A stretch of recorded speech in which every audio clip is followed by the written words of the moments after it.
Enter if you dare. Leave if you can. You're living in a silent fear where a restless soul refuses to leave.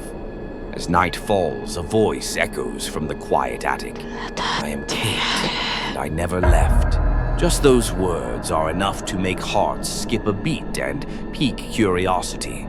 This isn't fiction, it's a true ghost story. In the early 19th century, on the desolate frontier of Tennessee, where nature's hymns once accompanied Baptist prayers, an invisible presence emerged. This wasn't mere rumor. It was a 4-year nightmare that haunted every member of the Bell family. Psychical researcher Nandor Fodor would later call it America's greatest ghost story. Robertson County, now Adams, Tennessee. A land of meadows, dense woods, and ancient burial mounds. John Bell Sr., his wife Lucy, daughter Betsy, and their children arrived seeking a fresh start. But they stepped into a frontier steeped in spiritual lore. A single act, like disturbing a native burial mound, could unleash a curse halfway between myth and reality. At first, there were fleeting glimpses in the night. A creature part dog, part rabbit, scuttling through the corn. A massive bird perched, silent upon the fence. A girl in a green dress swinging on an oak branch, then vanishing. Soon the sounds began. Knocks on walls rattling in the attic, growls of unseen dogs, early signs of a poltergeist, a spirit choosing its victims and preparing its descent into terror. Like a crack forming in silence, occurrences escalated. Faint lights, spectral figures, overt noises. Until the moment it spoke. The entity spoke in a whisper. I am a spirit. At times soft, other times shrill. Finally, it revealed its name. Kate Batts, a neighbor who had feuded with John Bell. Naming the witch gave form to the fear, made it tangible and potent. Kate didn't remain silent. She mimicked voices, recited scripture, and sang hymns, just as in their Baptist gatherings. In an era without recordings, this familiarity brought chilling credibility. Physical torture of Betsy, hair yanked, flesh pinched with thorns or needles, bruises across her face, fainting mid-scream. Terror so real, so inexplicable.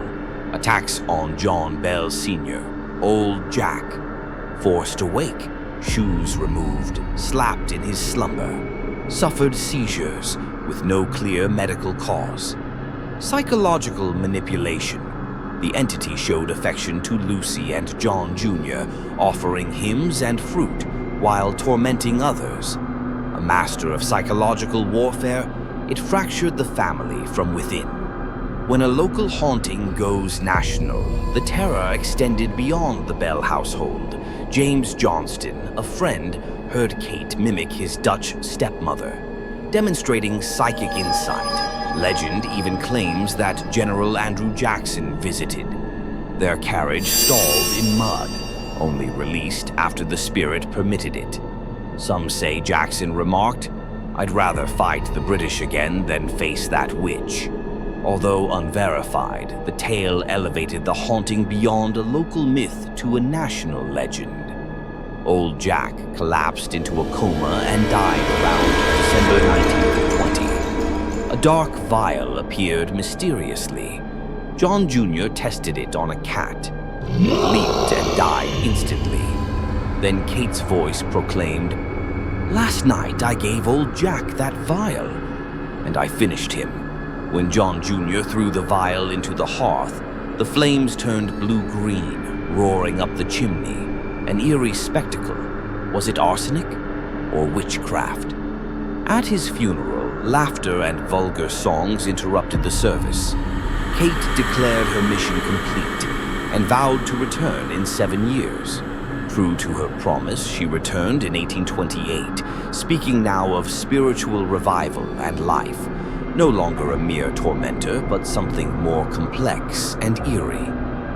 In 1894, Martin V. Ingram published The Authentic History of the Bell Witch, based on Richard Williams Bell's manuscript. Critics labeled it folklore or fraud.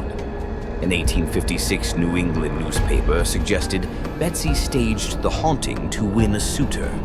Some speculate about arsenic poisoning, hysteria, or hoax. The story remains unresolved. No single answer satisfies. Today, Adams, Tennessee remains haunted. Tours of Bell Witch Cave replica cabins, nocturnal ghost hunts, autumn festivals with whispering voices and unseen laughter, books, films like An American Haunting, and documentaries continue to retell the terror. Some say the whisper still lingers in the wind. It began with a family home on the frontier. 4 years of escalating torment. A mysterious death. A voice that laughed at loss and faith. The Bell Witch remains because no one has ever truly proven she's gone.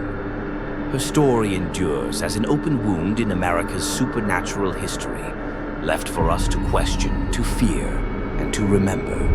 Will you dare to visit Bell Witch Cave at midnight? Comment below. Do you believe in a vengeful ghost or in the human fears that created it? Subscribe if you dare.